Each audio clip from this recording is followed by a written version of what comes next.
साथियों, आपको ये जो चार्ट दिखाई दे रहा है सामने मेरे पीछे, देखिए पूरा चार्ट देख लीजिए, आप इसको पढ़ लीजिए पूरा। इसमें लिखा है 50% डीए मर्ज जो कि बेसिक पे में कर दिया है, 1 जनवरी 2026 से लागू कर दिया गया है। तो साथ ही इसकी सच्चाई बताता हूँ, उसकी क्या सच्चाई है। आप ये पूरी वीडियो देखिए जिसपे लिखा हुआ है 50% डीए मर्ज जो है वायरल हो रहा है, एक फोटो ये, और इसमें कितनी सच्चाई है और बेसिक पे मर्ज करने के लिए बताया गया। इसके साथ में वित्त मंत्रालय का रेफरेंस भी दिया है इसमें। नमस्कार दोस्तों, आप देख रहे हैं सैनिक मैन और मैं हूं आपका साथी। आजकल सोशल मीडिया पर, व्हाट्सएप पर, फेसबुक पर एक फोटो तेजी से वायरल हो रहा है और इस फोटो में दावा किया जा रहा है कि केंद्र सरकार ने 50% महंगाई भत्ता डीए को बेसिक पे में मर्ज करने की मंजूरी दे दी है और यह फैसला 1 जनवरी 2026 से लागू होगा। साथियों, क्या ये खबर सच्ची है? क्या कर्मचारी पेंशनरों को वास्तव में इतना बड़ा लाभ मिलने वाला है या फिर यह सिर्फ एक वायरल पोस्ट है?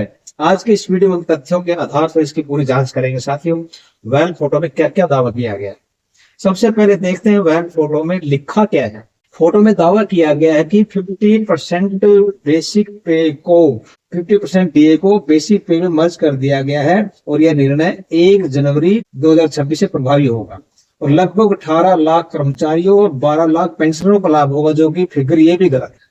वित्त मंत्रालय ने ऑफिस मेमोरेंडम जारी कर दिया है। पहली नजर में साथियों यह खबर कर्मचारियों के लिए बहुत बड़ी खुशखबरी लगती है, लेकिन सवाल है क्या वास्तव में कोई ऐसा आदेश जारी हुआ है? डीए मर्जर आखिर क्या होता है साथियों, पहले ये जानते हैं। आगे बढ़ने से पहले समझिए डीए मर्जर होता क्या है। महंगाई भत्ता यानी डियरनेस अलाउंस कर्मचारियों को बढ़ती महंगाई से राहत देने के लिए दिया जाता है। अतीत में जब डीए बहुत अधिक बढ़ जाता था तो उसे मूल वेतन में जोड़ करके, बेसिक पे में जोड़ करके नया पे स्ट्रक्चर बनाया जाता था। 5वें और 6ठे वेतन आयोग के दौरान ऐसी व्यवस्थाएं देखने को मिली थी। इसी कारण समय समय पर कर्मचारी संगठन जो है डीए मर्जर की मांग उठाते रहे पिछले बातों को देखते हुए। अब फैक्ट चेक इसका पहला बिंदु क्या है? यदि केंद्र सरकार 50% डीए को बेसिक पे मर्ज करती है तो यह लाखों कर्मचारियों पेंशनरों को प्रभावित करने वाला ऐतिहासिक फैसला होगा। ऐसे बड़े फैसले वित्त मंत्रालय, डीओपीटी कार्मिक विभाग और प्रेस सूचना ब्यूरो, जिसको प्रेस इंफॉर्मेशन ब्यूरो पीआईबी बोलते हैं, द्वारा जो है अथराइज रूप से जारी किए जाते हैं। लेकिन वायरल फोटो के अंदर जो दिखाई गई सूचना के समर्थन में कोई भी व्यापक अथराइज पुष्टि सामने नहीं आई है। दूसरा बिंदु इसका क्या है? दस्तावेज का प्रारूप कैसा है? अब इस फोटो को ध्यान से देखिए, इसमें अखबार की कटिंग और सरकारी ऑफिस मेमोरेंडम को एक साथ जोड़ करके प्रस्तुत किया है। सरकारी आदेशों का जो प्रारूप है सामान्यतः बहुत व्यवस्थित और मानकीकृत होता है। वायरल फोटो का जो लेआउट है कई जगह असामान्य दिखाई देता है। यही कारण है कि इसकी जो प्रमाणिकता पर सवाल उठते हैं। तीसरा बिंदु क्या है इसको चेक करने का? 8वें पे कमीशन के रेफरेंस में हम क्या कहते हैं दोस्तों, वर्तमान समय जो सबसे बड़ी जो चर्चा 8वें पे कमीशन को लेकर है। कर्मचारी संगठन लगातार मांग कर रहे हैं कि न्यूनतम वेतन बढ़ाया जाए, फिटमेंट फैक्टर बढ़ाया जाए, डीए से जुड़े मुद्दों पर विचार किया जाए, लेकिन 50% डीए मर्जर को लेकर अभी तक कोई स्पष्ट और अंतिम सरकारी घोषणा सामने नहीं आई है। अब चौथा बिंदु क्या है? क्यों वायरल होती है ऐसी खबरें? कई बार कर्मचारियों से जुड़ी सोशल मीडिया पर बहुत तेजी से फैलती है जो खबरें हैं। कुछ लोग पुराने जो डॉक्यूमेंट्स को एडिट करके नए रूप में पेश कर देते हैं। कुछ मामलों में एआई और फोटो एडिटिंग टूल्स का उपयोग करके नकली आदेश भी तैयार कर दिए जाते हैं।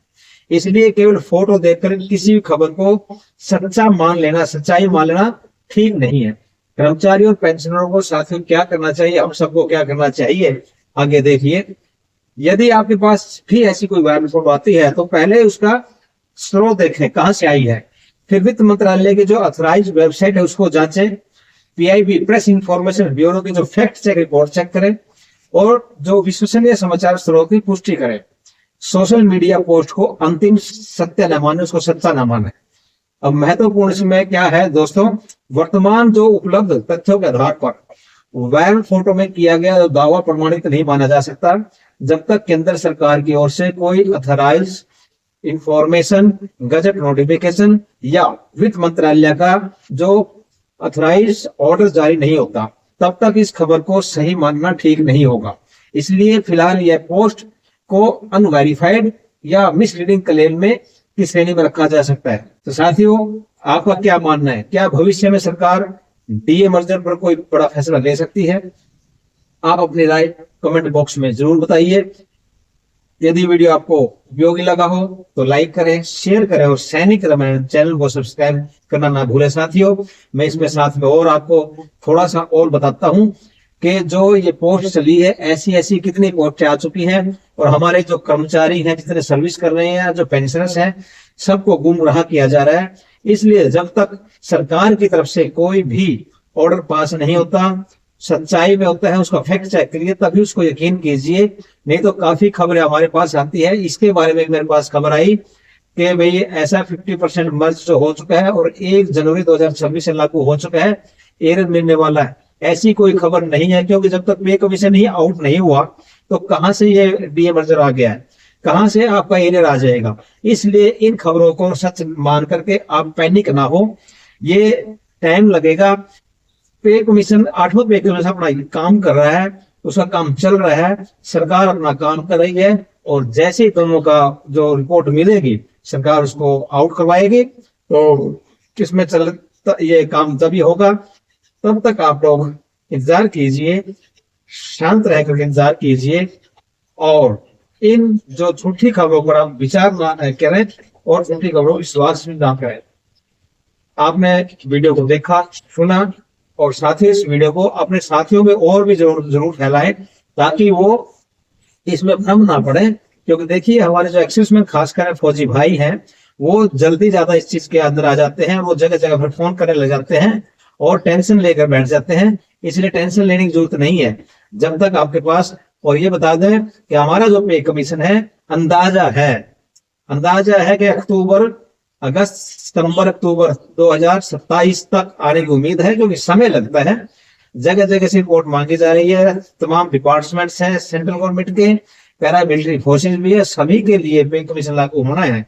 तो सभी से रिपोर्ट लेकर के ये एक उसमें लगाया जाएगा, अपनी रिपोर्ट देगी, सरकार को दे, सरकार उसमें विचार करेगी, उसके बाद फिर दोबारा फिर चेकिंग के लिए भेजेगी।